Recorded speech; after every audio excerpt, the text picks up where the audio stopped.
My name is Emma, and I am 28 years old. That day, I wore the deep blue gown of graduation, walking onto the stage amid a wave of applause to receive my master's degree.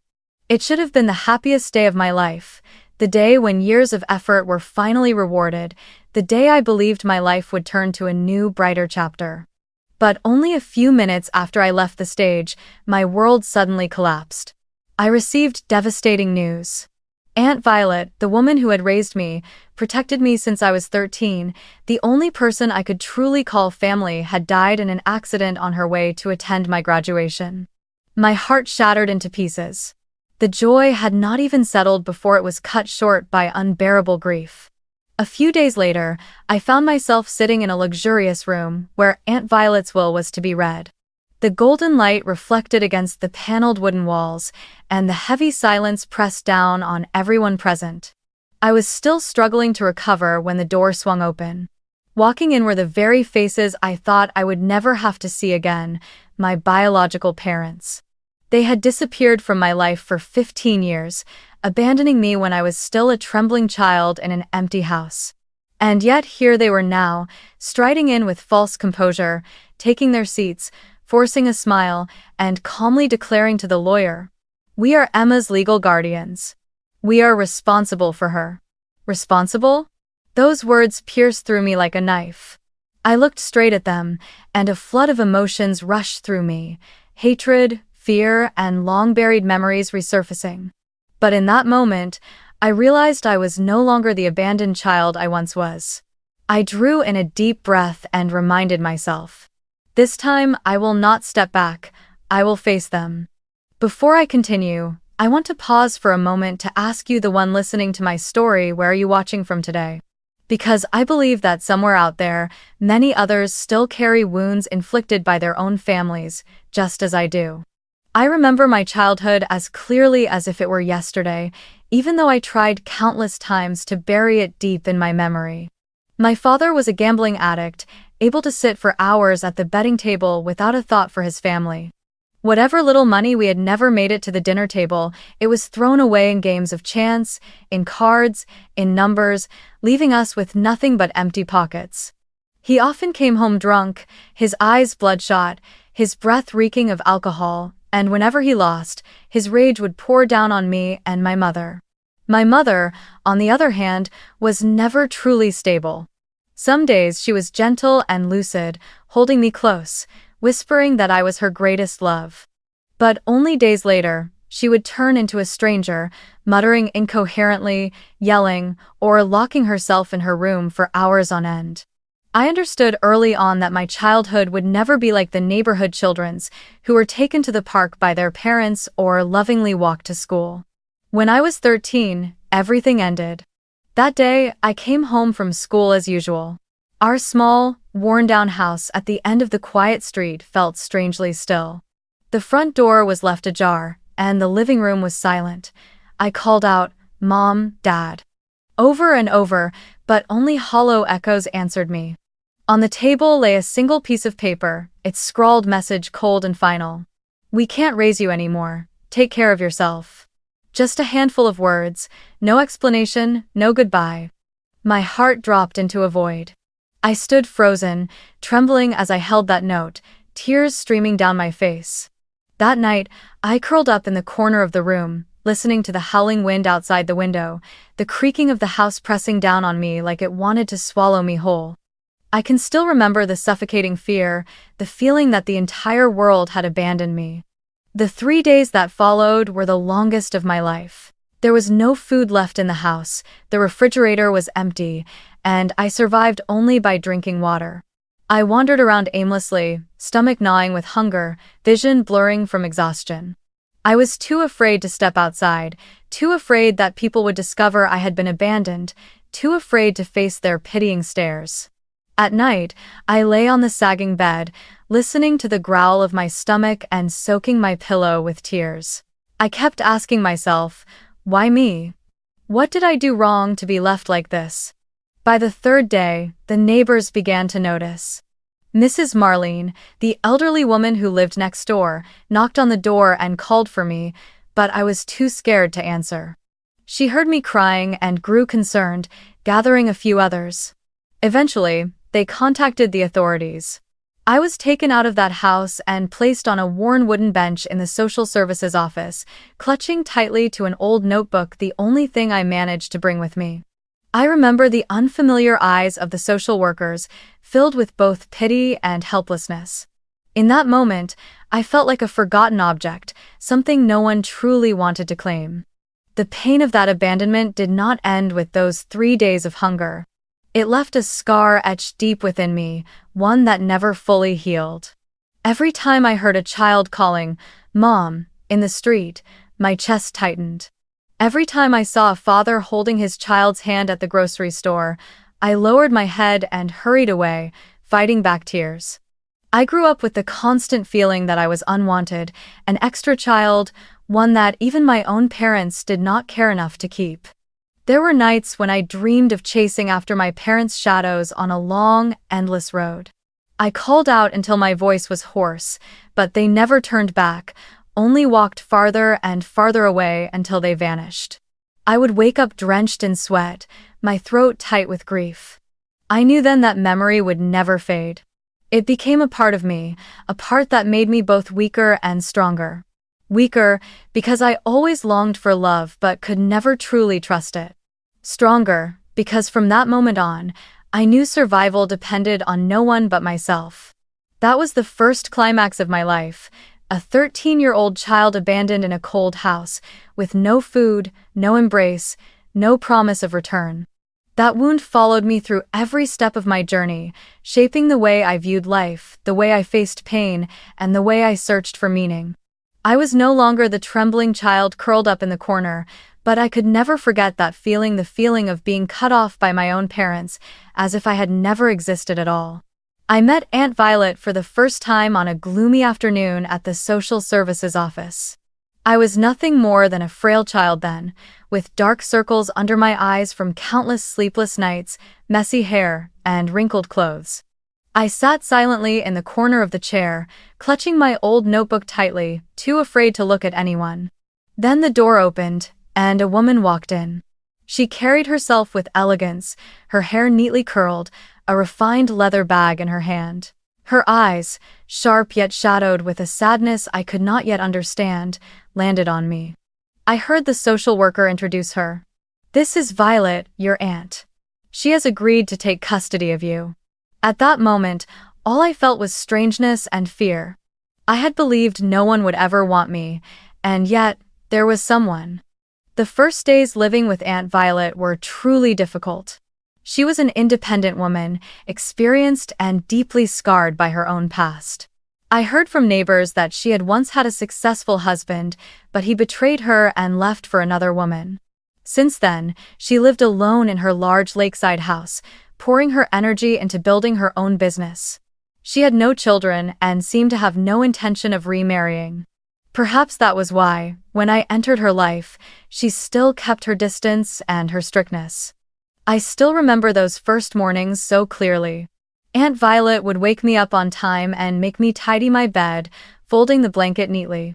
If I did it carelessly, she wouldn't yell, but the stern look in her eyes sent a chill down my spine. Meals were always served on time, and I had to sit with my back straight, never slouching the way I used to.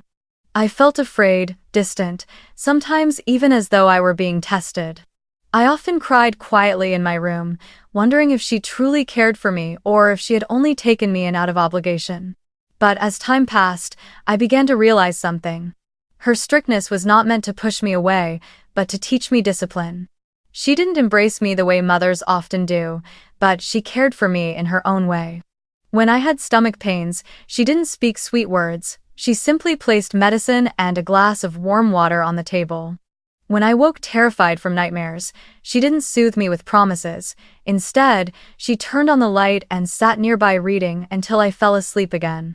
Each small action lit a sense of safety in me, a safety I had long craved throughout my childhood. One day, I accidentally broke an antique vase in the living room, something I assumed must have been extremely valuable. I trembled, bracing myself for scolding. But Aunt Violet only looked at the shattered pieces, then turned to me. She spoke slowly.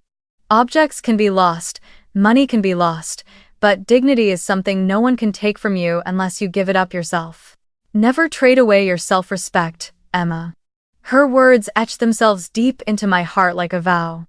That was the first time I realized she was not only my guardian but also my teacher, guiding me out of the darkness of my childhood. From her, I learned to walk with my back straight, to meet people's eyes instead of lowering my gaze, to face pain with composure. She taught me that life can strip away many things: money, affection, even trust.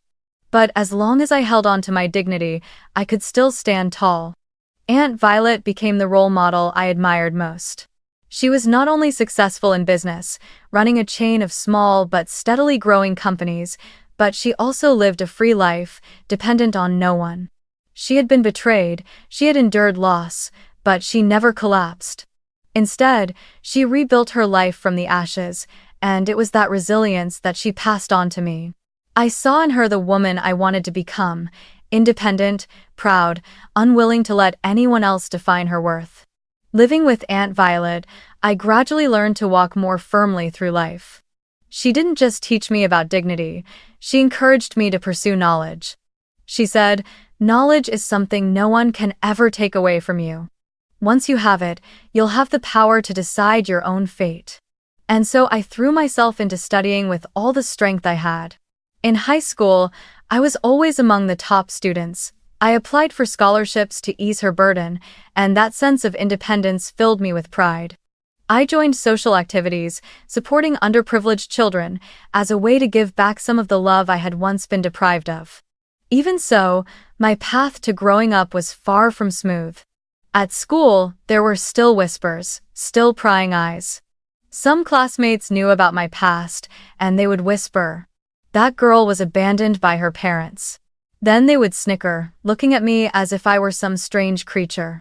At first, I lowered my head quietly, the way I used to when I was younger, avoiding every gaze, swallowing back tears.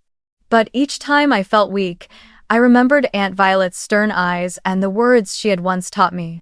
I didn't want to remain a victim forever. One day, in 10th grade, everything reached a breaking point. During literature class, the teacher assigned each of us to present a short essay on family in my eyes. When my turn came, the room fell silent. I walked to the podium, my hands trembling as I held my paper, but my voice gradually grew steady. Family is not only blood. Family is where someone chooses to stay with you, even when the whole world has abandoned you. I saw a few surprised looks, heard some snickers. Then a boy in the back who often mocked me spoke up. "That sounds nice, but your parents still left you. You're nothing but someone who got thrown away." The class burst into laughter. My chest tightened, but this time I didn't run. I took a deep breath, looked him straight in the eyes, and said, "Yes, my parents did abandon me. But at least I don't need to tear others down to feel like I matter. If your happiness depends on laughing at someone else's pain, then you are the most pitiful person in this room." The laughter died down. The teacher stared at me in surprise, while the boy flushed red. I didn't stop there. I turned to the whole class and said, "We all carry our own wounds. Mocking someone for theirs doesn't make us stronger, it only reveals our own weakness." The room went silent. That boy fumbled awkwardly until the teacher made him apologize in front of everyone. For the first time in my life, I watched the one who had bullied me bow his head and mutter, "I'm sorry." In that moment, I felt a new kind of strength awakening within me, the power of not staying silent, the power of standing up for myself. After that day, I was no longer afraid of people's stares. I kept joining clubs, becoming a representative speaker at many events. I realized I wasn't just a good student, I could also lead, inspire, and protect others. I started helping weaker students, stepping in when I saw anyone being bullied. People began to look at me differently, not as the abandoned girl anymore, but as Emma, confident and resilient. During those years, I began to truly understand Aunt Violet's teaching.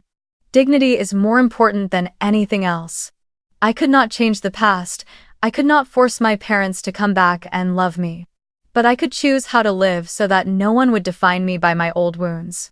I could become myself, not just someone who survived, but someone who grew stronger from the ashes.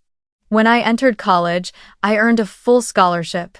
I worked part-time, took part in community activities, and still maintained excellent grades. Each time I stood before a crowd to speak, I remembered the 13-year-old girl who once curled up in an empty house. And I smiled, because I knew I had come a long way from a fragile victim to someone who could resist, speak out, and protect herself. That was the turning point of my life. I no longer defined myself by the pain of being abandoned. I chose to define myself by the strength I gained from that pain. From then on, I knew I was ready to face any challenge that lay ahead. The day Aunt Violet passed away, I felt as though a part of my heart had gone with her. I had thought I was strong, but the moment I saw her coffin lowered into the ground, I realized just how immense that loss was. She had not only been my guardian, she was my anchor, my role model, the one who transformed me from an abandoned child into a woman who could stand tall. The lakeside house that had once felt warm because of her presence now seemed unbearably empty. I wandered through each room, running my fingers across the old books, the teacups she used, and my chest tightened with grief. A few weeks later, the official reading of the will took place. In a brightly lit room, Aunt Violet's lawyer, Mr. Anderson, held a thick file in his hands. He began to read, each word echoing in the heavy silence. I, Violet Harper, hereby leave all of my assets to Emma Harper. I froze, my heart pounding. Those assets included the lakeside villa where I had grown up, a chain of small but steady companies that she had built over many years, and an investment account worth $5 million. I sat motionless, overwhelmed, caught between shock and deep emotion. In that moment, I didn't feel joy or triumph the way outsiders might imagine. What I felt most clearly was the absolute trust Aunt Violet had placed in me. She was no longer here to guide me by the hand, but she had left behind an entire legacy, as if to say, Emma, I believe you can walk on your own. That trust was both a gift and a tremendous responsibility. I knew that without her, there would be no Emma as I am today. And now, it was my turn to carry that legacy, not to flaunt it, but to live true to everything she had taught me. I remembered the long nights when the two of us sat on the porch, gazing at the still surface of the lake. She often said, money can make life more comfortable, but it will never define you. What defines you is how you choose to use it. Now, her words echoed in my mind like a vow. I promised myself I would never let this inheritance become a burden or something that made me lose myself. I would use it wisely, to live with integrity, to help those in need, and to continue the path she had started. That will reading was already heavy with emotion, but their appearance made the air in that luxurious room so thick it felt as though it could be cut with a knife. Just as Mr. Anderson finished reading the crucial passage, the doors swung open, and my biological parents walked in. After 15 years of absence, they returned with a polished air, as if the cruel past had never existed. The man who once left me starving for 3 days now wore an old but neatly pressed suit, his tie carefully knotted. The woman who once scribbled those cold words, "Take care of yourself," now appeared in a dark dress, trying to maintain a dignified facade. They sat in the front row, smiling with false warmth, and then spoke. We are Emma's biological parents. We are her rightful guardians. Their tone was firm, as though it were an undeniable truth. I sat silently, my fingers tightening around the notebook on my lap, my heart racing. In my mind, the image of that abandonment note at 13 flickered, along with the nights I cried alone. But this time, I refused to let the pain consume me. I glanced at Mr. Anderson, who gave me a subtle nod, urging me to stay calm. After declaring themselves my guardians, my father began to speak. He tried to sound composed. Emma is still young. Even though she's educated, in business it's easy to be deceived by bad people. We only want to help manage this estate to protect her. My mother continued, her voice dripping with unbelievable sweetness. Darling, we made mistakes in the past, but now we can start again. This inheritance is too heavy for you to carry alone. We are family, we must hold it together. Every word pierced me like a needle. Family? If we were truly a family, I wouldn't have been left to starve for 3 days at 13. If we were truly a family, I wouldn't have stood in that cold, empty house holding a heartless note. I drew a deep breath, looked directly into their eyes, emotions surging inside me while my voice came out calm, almost steady. I asked, "Where were you when I was 13? The room seemed to freeze. They looked momentarily unsettled, their eyes darting away, but quickly they recovered their false confidence.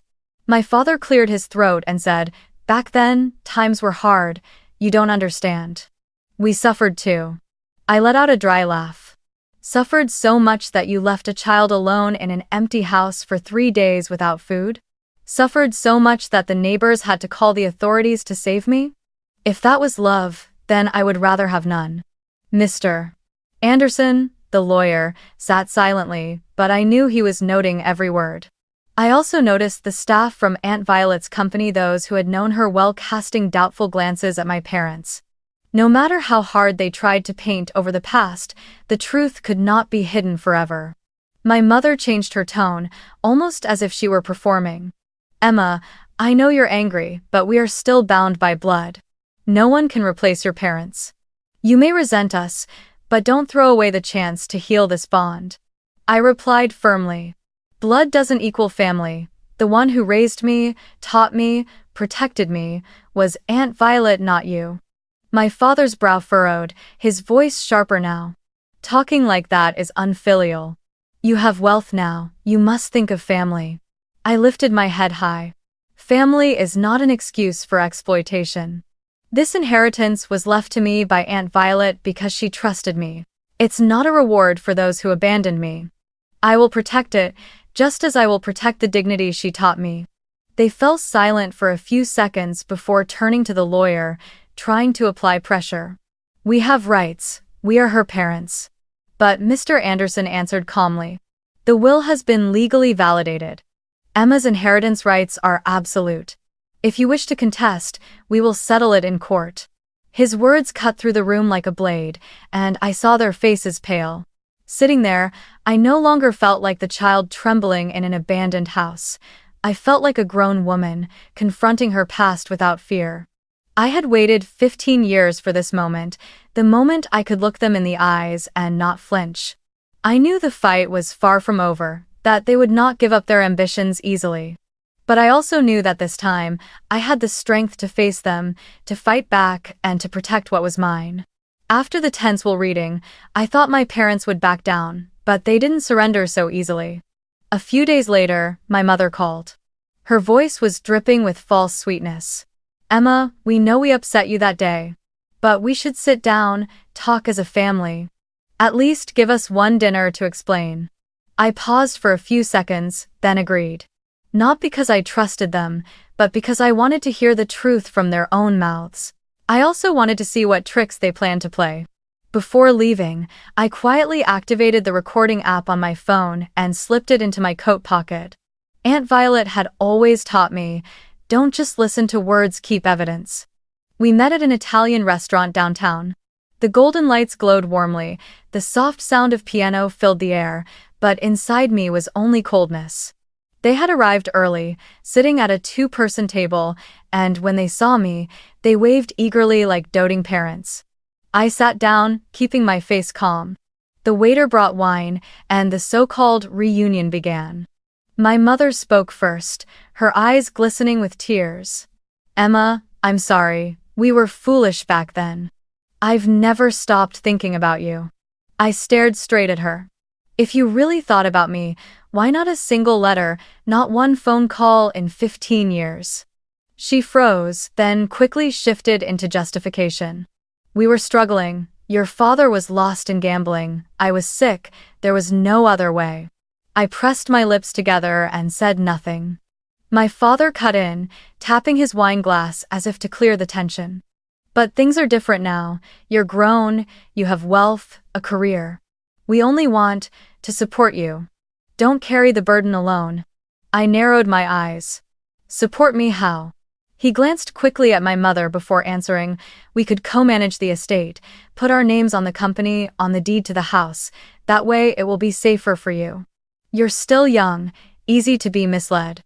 I let out a cold laugh, one that even sounded strange to my own ears.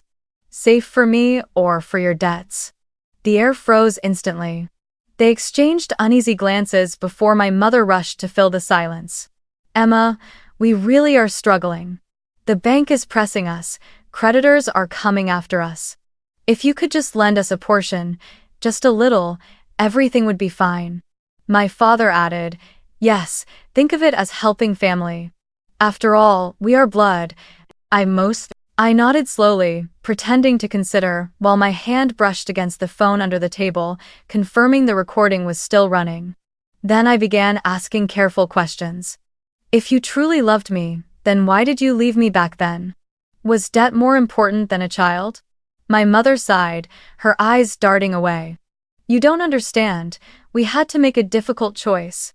I pressed, my voice sharp. What choice? To abandon me and disappear. Or was there something else I don't know? My father took a sip of wine, and in a moment of carelessness, he let it slip. We accepted money to give up custody. The authorities made an offer, and we thought it was the only way to escape the burden. As soon as the words left his mouth, my mother shot him a furious glare, but it was too late. I had heard every word. My heart felt slashed open, yet at the same time, a cold satisfaction spread through me. Finally, the truth was out from their own lips. I straightened in my chair, my eyes like ice. Thank you for being honest. For years I asked myself why I was abandoned. Now I know, you sold me for a handful of dirty money. My mother panicked. It's not like that, we only wanted you to have a better life. I cut her off. Don't excuse it, I've lived well, but not because of you. Because of Aunt Violet. A woman you two never deserved to stand beside. The air at the table was strung tight like a wire.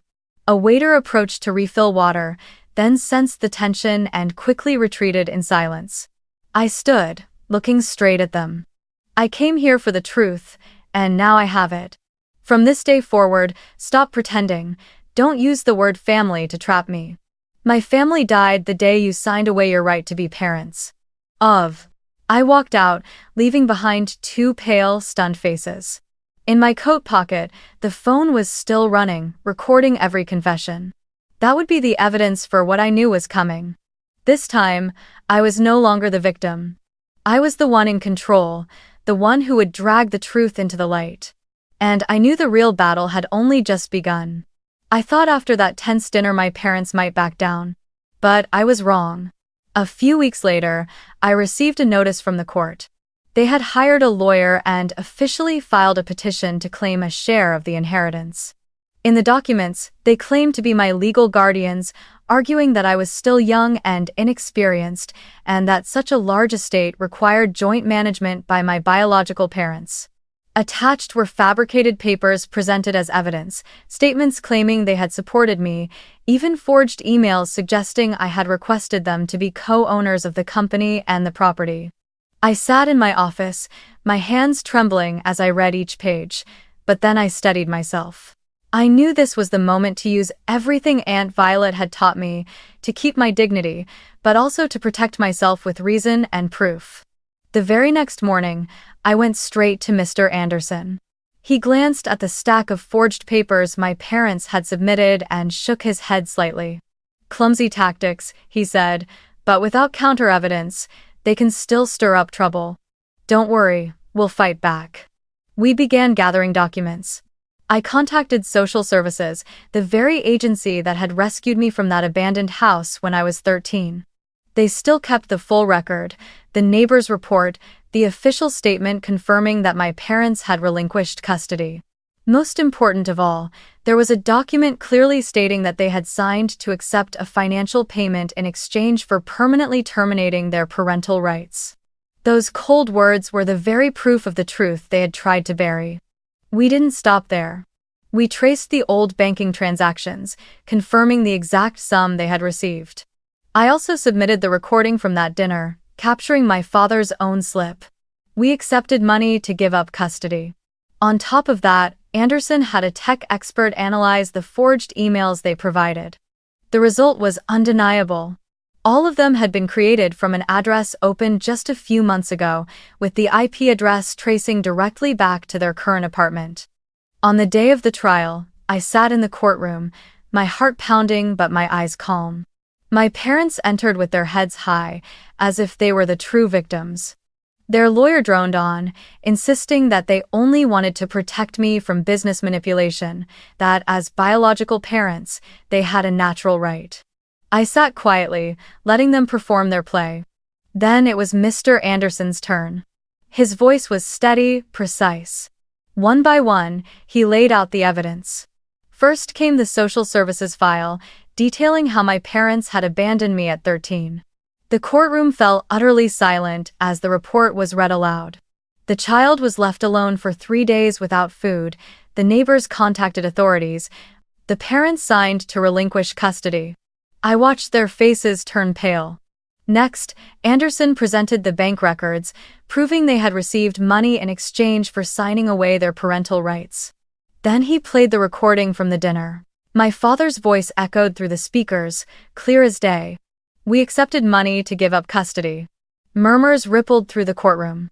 I sat still, eyes fixed on them, saying nothing. Their lawyer stammered objections, claiming it was only drunken talk, unreliable. But immediately, Anderson revealed the forensic report on the forged emails.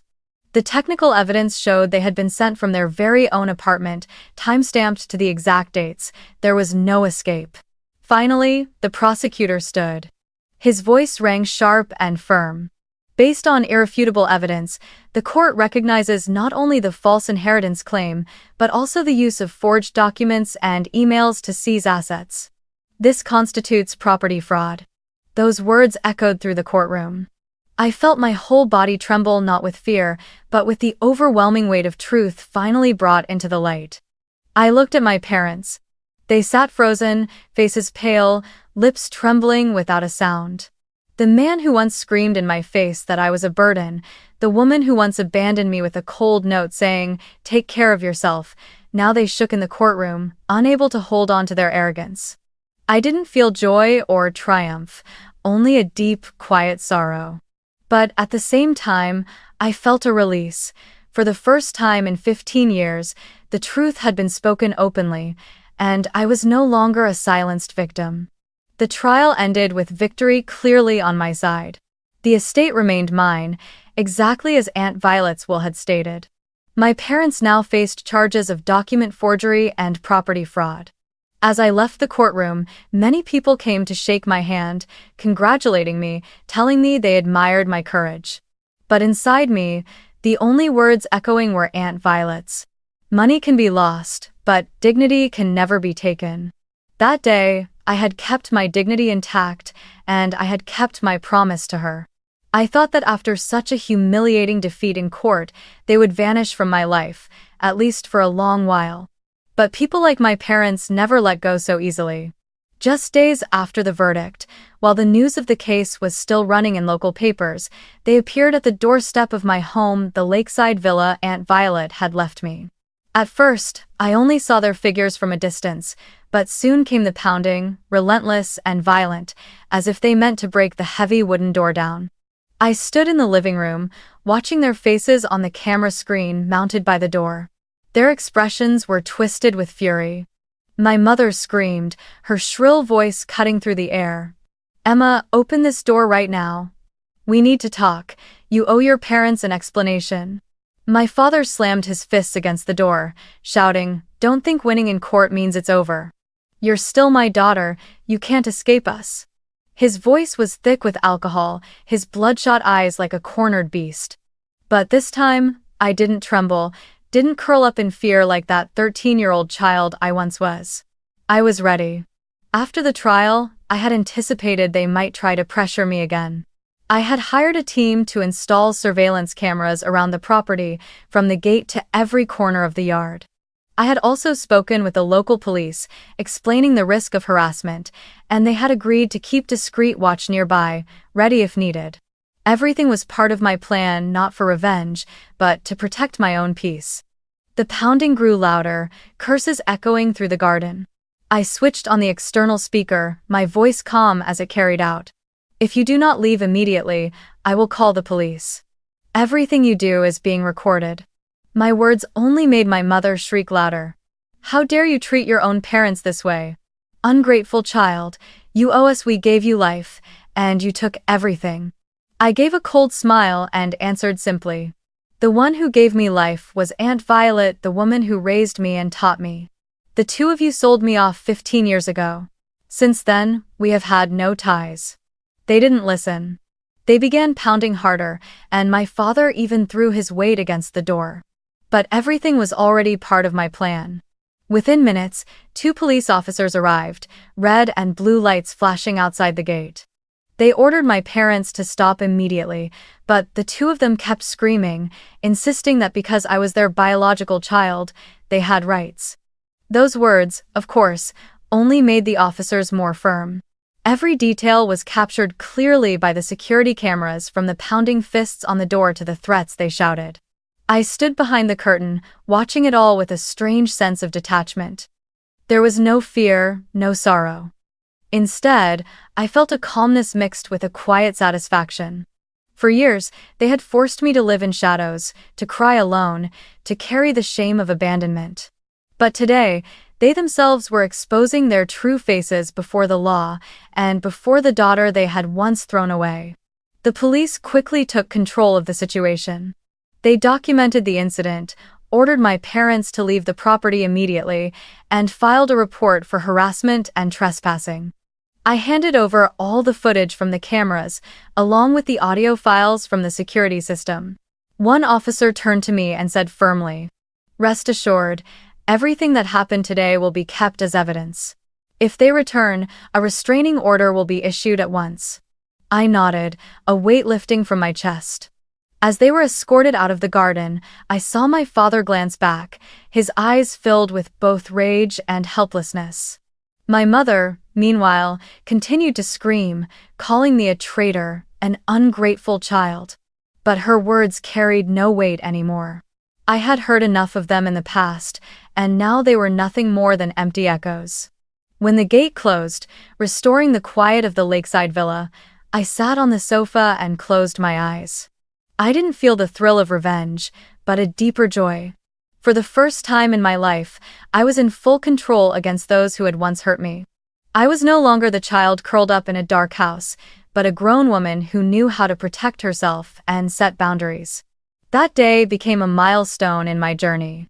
It marked just how far I had come from an abandoned victim to someone who could take command of the situation. More importantly, it reminded me that peace never comes on its own. It must be built, it must be defended, sometimes with decisions that are firm and cold. After that incident, I knew there was one final step to end the chaos. The years had taught me that some doors, once opened, bring nothing but pain. And sometimes, the wisest choice is to lock them tight and throw away the key forever. I sat down at the desk in Aunt Violet's study, the familiar scent of oak wood still lingering. I pulled out a blank sheet of paper. My hand trembled slightly, but my heart was steady. I wrote, "All contact ends here. I owe my parents nothing. Live your lives as I will live mine." Just a few short lines, but they closed an entire chapter of my life. I sealed the letter inside an envelope and sent it by registered mail. I wanted to be certain they would receive it. As I pressed the stamp down, I suddenly thought of the note they had left me when I was 13. "Take care of yourself." 2 pieces of paper, 2 different times, but with opposite meanings. Back then, I was abandoned. Today, I was the one choosing to cut ties. The only difference was that I wrote not out of cruelty or indifference, but out of self-protection. I no longer needed their love, and I certainly did not need their presence in my life. A few weeks later, I heard from an old acquaintance in the neighborhood. My parents were now living crammed into a shabby apartment on the outskirts of town. Their mounting debts, combined with legal disgrace, had left them with almost no standing in the community. Meanwhile, the lakeside villa remained peaceful, filled with sunlight and the fragrance of the lavender Aunt Violet had planted years ago. I could sit on the porch, watching the lake reflect the sky, listening to the morning birdsong. The contrast between the 2 scenes was striking. On one side, collapse, on the other, serenity. And for the first time, I felt no need to compare or to gloat. I simply felt at ease. I once believed that justice could only be achieved if those who hurt me suffered twice as much. But after everything, I realized the greatest justice is the ability to let go. I didn't need to push them into a corner. Their own choices had led them here. I didn't need to take revenge. Life had already done that for me. What I needed was to build a clear boundary. They on their side, I on mine, with no shared path between us. One afternoon, I opened the windows to let the breeze flow through the room. A steaming cup of coffee sat on the table. I looked around the house, filled with memories of Aunt Violet, and whispered, "I did it, Aunt." I didn't feel triumph at my parents' downfall, but I no longer carried their burden either. I felt free, truly free for the first time since childhood. If someone were to ask me whether I had regrets, I would say yes, but not for cutting ties. My only regret was wasting so many years chasing a family bond that never existed. Now I understood that peace does not come from clinging to those who don't deserve you, but from daring to let go. Instead of letting hatred consume me, I chose to move forward, to love myself, to protect the rest of my life from old wounds. That night before bed, I pulled out the old notebook, the one I had clutched the day I was abandoned. The pages had yellowed, but my childish handwriting remained. I wish someone would truly love me. I touched the words gently, then closed the book with a smile. I whispered, "Now I do. That someone is me." And sleep came easily, without the old nightmares of chasing shadows down an endless road. After officially cutting ties with my parents, I felt both empty and relieved. It was a strange silence, part loss, part liberation. I knew I could not let that emptiness consume me. I had to turn the pain into something better, a living legacy true to what Aunt Violet had always wanted. So I began to build a plan I had once only dared to dream. The creation of a scholarship fund for children abandoned, just as I had been all those years ago. I named the fund Wings of Violet, Purple Wings, in honor of the woman who gave me the chance to rise out of the abyss. I used part of Aunt Violet's investment savings to start it, then reached out to friends in the business world I had come to know, asking for their contributions. The scholarship fund would not only cover tuition but also provide books, life skills training, and, most importantly, psychological counseling. Because I knew all too well that emotional wounds are harder to heal than empty plates. On the day of the first scholarship ceremony, I stood on stage, looking at those young faces glowing with hope, and my throat tightened. I saw myself in them, the 13-year-old girl clutching her notebook, crying alone in an empty house. But this time, I was no longer helpless. I had become the hand that pulled them into the light. Alongside the scholarship, I also expanded my own education. I enrolled in an international business program in Europe, both to sharpen my knowledge and to give myself the chance to breathe in new horizons. I traveled not to escape, but to discover.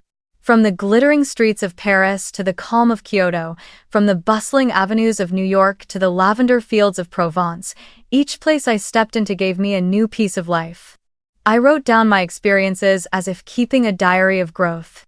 In every journey, I realized something simple yet profound. The world is far larger than the darkness my childhood once locked me inside. Aunt Violet's business also grew under my care. I restructured the company, adding projects in green technology and sustainable real estate. Many were surprised to see someone as young as I was able to hold her ground in such a competitive field, but I knew success didn't come from luck. It came from years of discipline and resilience. Every time I signed a new contract, I remembered her words. Money can be lost, but dignity can never be taken. And I reminded myself never to trade that value for profit. One autumn afternoon, just after I returned from work, I unexpectedly saw my mother on the street. She wore an old coat, her figure weary, her face more worn than the last time I had seen it. She stopped when she recognized me, and in her eyes flickered something impossible to pin down: surprise, envy, regret. That look made my heart ache faintly, but then I felt a calm I had never known. I no longer wanted to run to her, asking why, nor did I crave an apology. I simply stood there, offered a soft smile, and nodded in greeting. She said nothing, only stared at me for a long moment. And in that silence, I knew she realized the distance between us was no longer measured by blood, but by a lifetime of choices. I walked away, leaving her envious gaze behind me, and whispered to myself, "Money does not define me. Freedom defines me." I did not live to prove to them that I had succeeded. I lived for myself, for the children I was helping, for the life I had chosen, a life no longer bound by the past. In the years that followed, my scholarship fund grew stronger, helping hundreds of children step onto university campuses. Many of them later became teachers, doctors, engineers, and when they returned to thank me, I would simply smile and say, "Don't thank me, live kindly, and pass on the opportunity to someone else." That is the most beautiful way to repay. I watched the circle of kindness expand, and I knew Aunt Violet would be proud if she could see it. In every one of those moments, I felt healing spreading within me. Not because I had forgotten the old wounds, but because I had learned how to turn them into strength. From an abandoned little girl, I had become a free woman, one who knew how to love herself and give love where it truly belonged. Most importantly, I no longer searched for my worth in the eyes of those who had left me behind. I found it in every step I took on my own. I know there are so many people out there, just like me, who carry scars left by their own families. If you are listening to this story, I want to tell you that you are not alone. Maybe you were belittled, maybe you were abandoned, maybe you once thought your worth was nothing. But the truth is, you have the power to rewrite your story. You can discover your true value within, and you can build a new family out of love even if they are not bound to you by blood. Because sometimes, real family is not where you were born, but where someone chooses to stay and love you unconditionally. Remember, setting boundaries is not selfish. It is courage. Because if we don't know how to step away from the things that hurt us, we will never find peace. It took me many years to learn that, but I believe you can learn it faster, braver. And when you move beyond the fear, you will see.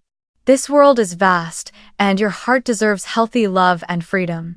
I lifted my coffee cup, letting its warmth spread through my fingers. The late sunlight spilled across the lake, glittering like fragments of broken glass forming a serene painting. I smiled, no longer thinking of the past with hatred, but with gratitude, gratitude that it shaped me, and gratitude that I became strong enough not to let it define me. Peace, freedom, healing. That was the gift I gave to myself, and it is also what I hope you will find on your own journey.